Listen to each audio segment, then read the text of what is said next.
ایک بوڑھے شیخ کو اپنا ایک مرغہ بہت پیارا تھا۔ اچانک ایک دن وہ چوری ہو گیا۔ اس نے اپنے نوکر چاکر بگائے، پورا قبیلہ چاند مارا مگر مرغہ نہیں ملا۔ ناچار غلام نے آ کر اطلاع دی کہ مرغے کو کوئی جانور کھا گیا ہوگا۔ بوڑھے شیخ نے مرغے کی پرو اور کال ڈھونڈ کر لانے کا مطالبہ کر دیا۔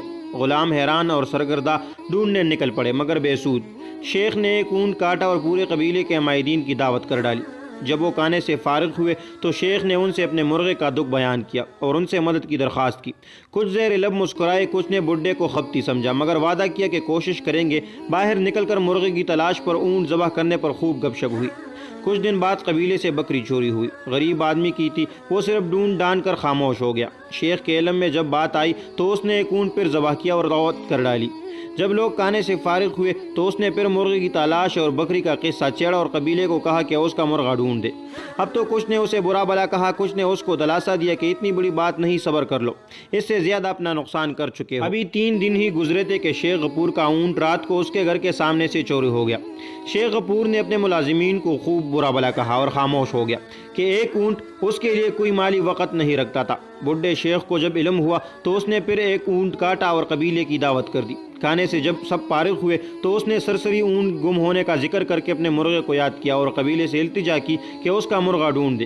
اب تو محفل میں خوب گالی گلوچ ہوئی اور بڈھے کو کہا کہ اب اگر دوبارہ اس نے مرغے سے متعلق کوئی حرکت کی تو پورا قبیلہ اس سے قطع تعلق کر لے گی۔ شیخ کے بیٹوں نے بھی باپ کی اس حرکت پر مہمانوں کو رخصت کرتے ہوئے معذرت خواہانہ رویہ اختیار کیا اور شرمندہ بھی ہوئے کہ ایک مرغے کے بدلے 3 اونٹ اور شرمندگی علیحدہ۔ 15 روز گزرے تو قبیلے کی ایک لڑکی کوے سے پانی بھرنے گئی اور پھر واپس نہیں آئی۔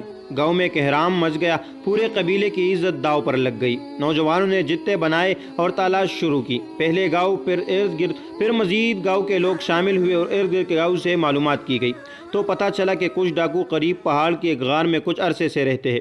گاؤں کے لوگوں نے چھاپا مارا، وہاں لڑائی ہوئی، اموات ہوئی اور لڑکی برآمد کر لی گئی۔ لوگوں نے وہاں اونٹ، بکری اور مرغے کی باقیات بھی ڈھونڈ لی۔ تب انہیں احساس ہوا کہ بڈھا شیخ کس طوفان کے آنے کا انہیں اندیہ دے رہا تھا۔